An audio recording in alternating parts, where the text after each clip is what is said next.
Welcome back to You're All Doomed, the podcast that's been slicing and dicing its way through the Criterion Collection version of Jason Goes to Hell, the final Friday, 13 minutes at a time. I'm your host, Brian. I'm clean-shaven Greg. This chunk begins with the fetching redhead in the car trying to convince Steven to go skinny dipping, and ends with a blonde holding a baby on the telephone. Yeah, so Steven has basically blue-balled himself and drops the hitchhikers off. And we cut to a little bit later as they return to their campfire, freezing after having gone sort of skinny dipping. I mean, they're basically wearing their underwear. They're clearly freezing because Luke, the dude of the group, says that it's so cold he thinks it shrank his pod. But Deborah, the girl who's with him that appears to be his girlfriend, says that his pod looks pretty good from where she's standing. Is it his iPod? I don't know. I've never heard of someone refer to their dick as a pod before. Maybe it's like a pod of dolphins because he's just so well endowed that... Or a tripod because he's got two giant balls. Ouch. Yeah, Luke and Debbie go into the tent to fuck. This seems like Luke really missed an opportunity to try to set up a menage a trois. I feel like he really dropped the ball here. Yeah. Well, I'm not even sure no pun intended. I'm not even sure what their original plan was supposed to be because there's three of them, but only two of them can fit in the tent, right? Yeah, and I mean, Debbie has to kind of get Alexis's permission to use the tent for half an hour, and Alexis volunteers to just sleep out under the stars all night. So maybe it was the two girls were going to have the shelter, and Luke was going to be the man and sleep outside, or who knows what was going on. But yeah, so poorly thought out on Luke's part. So Alexis agrees to just sleep in her sleeping bag by the campfire while Luke and Deborah get to town. But before Alexis can get comfortable, she realizes that she has to take a pee. So she squats behind a bush, pees, and heads back to the campsite. Phil, the coroner, who, remember, is now Jason Voorhees because he ate his fucking heart, appears behind Alexis and starts slashing the shit out of her with a scalpel. So he still has the scalpel from the autopsy, and I love the idea that those 5 people that he killed en route from Youngstown to Crystal Lake were also killed by this scalpel. It's kind of a downgrade from a machete when you think about blade length. I wonder if it's respective to like Jason's dick size to Phil the coroner's dick size. It's pretty tame. We get some kind of, slashing and a little bit of maybe blood spray or something, but it's not a particularly graphic kill. Alexis was played by Catherine Atwood. Her first credit is as the girl with too much makeup in the 1988 drama Blueberry Hill. She's had no credits since 1997, apart from one video game voice job in 2002. But like Andy Bernard, she graduated from Cornell. Meanwhile, Luke and Deborah are oblivious to what's going on outside their tent. And Deborah tells Luke that she wants to do it, and he replies, "You think you're ready for Tony the Wonder Llama?" But before she can go for a ride on Tony the Wonder Llama, Deborah heads outside to pee and to grab a condom from Luke's backpack. She squats behind the exact same bush that Alexis just did, like she's marking her territory or something. When Deborah heads back to the tent, she's not the slightest bit concerned that Alexis is nowhere to be found. But we know where Alexis is because we see her slashed up body propped up against a tree. There's a lot of man ass in this tent sex scene. And he's a hairy guy. I can cast no stones, but I believe this was an intentional decision on director Adam Marcus's part to sort of balance the scales nudity-wise with this movie. But yeah, it's just kind of a lot of man ass. Luke is disturbingly whiny about wearing a condom for his sex with Debbie. He kind of griped about it when she insisted on going out to the backpack to get it.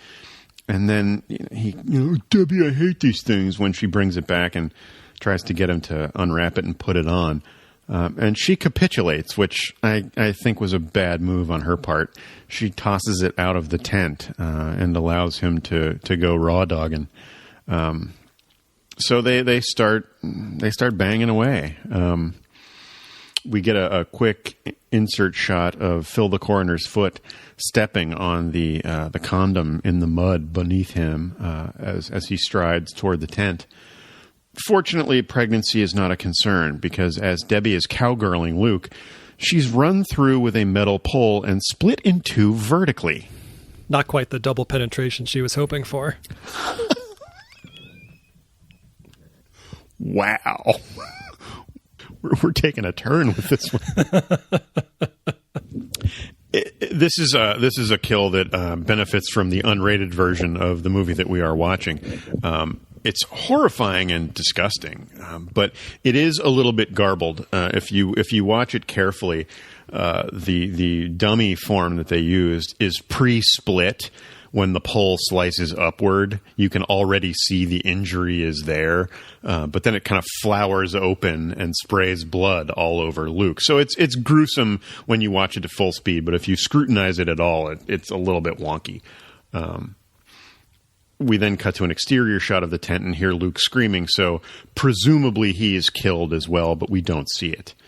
Debbie was played by Michelle Clooney, who works quite a bit, and in fact had a starring role on the series Queer as Folk. In a fact that kind of surprised the hell out of me, she gave birth to her first child at age 45 in 2015, and the child's father is her very close friend, director Bryan Singer. I wonder how that's going. Luke was played by Michael B. Silver. He's had a lot of TV credits, including stints on ER, CSI Miami, and Suits, and played a professor on Veronica Mars. He and Michelle Clooney had dated at one point and didn't realize that each other had been cast in this movie, so it was a little bit awkward when they had to film this rather graphic sex scene. He's also the grandson of old Hollywood screenwriter Sidney Buckman, who was unfortunately blacklisted during the Red Scare era of the 1950s. I also saw that his sister wrote The Hand That Rocks the Cradle. Oh, wow. Back at the diner, there's a ridiculously long scene of Diana going outside to feed a random dog whose name is Tango. Gordon. So I love the fact that you've already brought up Tango and Cash. Tango and Cash was a 1989 action movie starring Sylvester Stallone and Kurt Russell. And while I don't love it quite as much as I love Roadhouse, it has some fantastic parts. And I would watch it anytime it's on TV. I couldn't figure out why Diana had to go outside to get ice from the ice machine rather than having an ice machine in the diner itself. Yeah, I mean, at first I would think it might be a zoning issue because the local government where I live restricted a historical building from putting in a large freezer for their barbecue business. But they do have an operating grill and all the other implements of a restaurant. So that doesn't necessarily seem to be the case. Maybe it's a space issue. As Diana is outside getting ice, she's startled by a mustachioed police officer named Deputy Josh.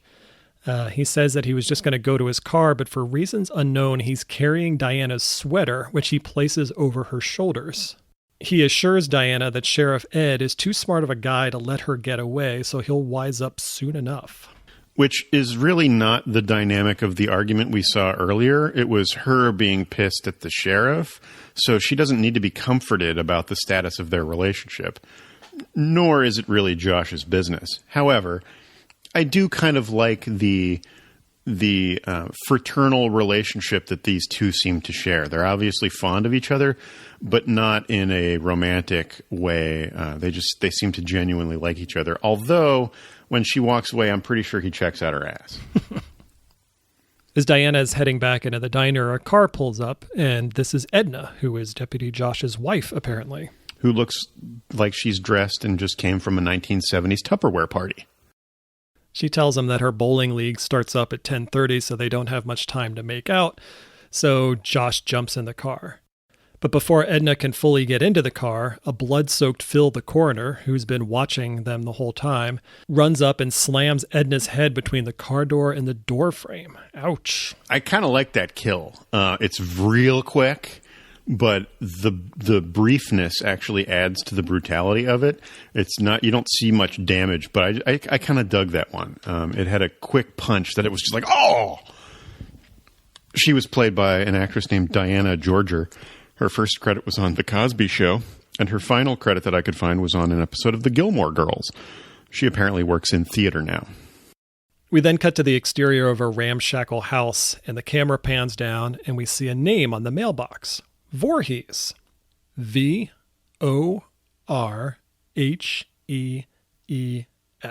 Yeah, what the fuck? So not only is this movie produced by the man who at least spearheaded the creation of this franchise, not only does the director purport to be a big fan of the series, but they can't even spell the name of the character correctly on this mailbox. I was enraged by this. It maybe not. I think I may have missed it the first time we saw this movie, but I've caught it in subsequent viewings, and I cannot believe my eyes. I mean, this name has been a part of 8 Friday the 13th movies before this, and they spelled it wrong. Like, I can't fathom how that happened. Nor, I mean, maybe it's mentioned on the commentary track at some point or something. I have no interest in hearing any justification about how maybe this was put there by local kids and wasn't, put there by the family itself. But it's utter bullshit. The bottom line is this is a fuck up, and I cannot believe that they misspelled the name of the character. It would be like in the 5th Nightmare on Elm Street movie if they called him Freddy Krueger and nobody did anything about it. Right. They just proceeded as if it was normal. Right. Let alone, I mean, we're leaving aside another big important thing, which is apparently there's this, you say it's a ramshackle house. It's really kind of a rundown mansion that has the Voorhees name festooned on the mailbox. So that's not quite the history that we've been given about the Voorhees family in the past, which, is that Pam worked at the camp and Jason was her son. So you figure they kind of lived there. Maybe they lived nearby, but they did not seem to be a well-off mansion-dwelling family. But still, you spelled the fucking name wrong on the sign. What the shit? Nor does it make any sense that this house has been abandoned, presumably since Pamela Voorhees died, and no one else has moved in. They haven't knocked it down. It's just been sitting there for, 20, 30, whatever timeline you want to believe, a number of years, and it's just still there. It just doesn't make any sense. You could, on a fan fiction level, you could argue that this is Elias Voorhees' house and that he and Pam ended their relationship on some level, and this was where he dwelled. Fine, but why would that have any bearing on Jason's life? Because we know that he stayed with his mom and was living in a camp. So, I mean, this house should have nothing to do with Jason's story whatsoever. Anyway, inside the Voorhees household, which evidently now exists, Phil the coroner is soaked in sweat as he sharpens a straight-edge razor. Did I mention that Deputy Josh is on the table in front of him, strapped down to some BDSM contraption, completely naked? No, you did not. Oh, I couldn't remember if I mentioned that or not. Okay. So, yeah. I was sort of hoping you wouldn't bring it up, but there we are. We see Phil the coroner apply some shaving cream to Deputy Josh's face and neck, and then he begins to shave the terrified Deputy Josh with a straight razor, including his famous mustache. I have some questions about that at this point. One, why would Jason know how to shave? He was raised by his mother, who wouldn't have taught him how to shave. He was a little boy when he, quote unquote, drowned. So it's not like he matured into manhood and began growing facial hair when she would be available to point him in the right direction or anything like that. He was living in the woods at that point. And so, personal grooming is not something that I expect Jason Voorhees to be particularly experienced in, let alone shaving someone else, which I don't think you should really do without some level of training. My other question, we learn that Phil the coroner is shaving Josh so that he can then lean over and go for some sort of open mouth kiss. Why did he shave Josh but not shave off his own mustache? If mustaches are a problem, you probably ought to take them both off. We're going to have a lot of questions as we go forward, and I'm just going to be honest with you. I don't have the answers for all of them. This was another scene where I already knew we were in trouble when we were watching it the first time, but seeing this completely naked man strapped down to this, torture device, contraption or whatever, and being shaved, I just don't understand what's going on. It's like, it's trying to be some twisted, depravity that we're supposed to be shocked by, which we are, but for all the wrong reasons. And we find out later, there's really no point to any of this.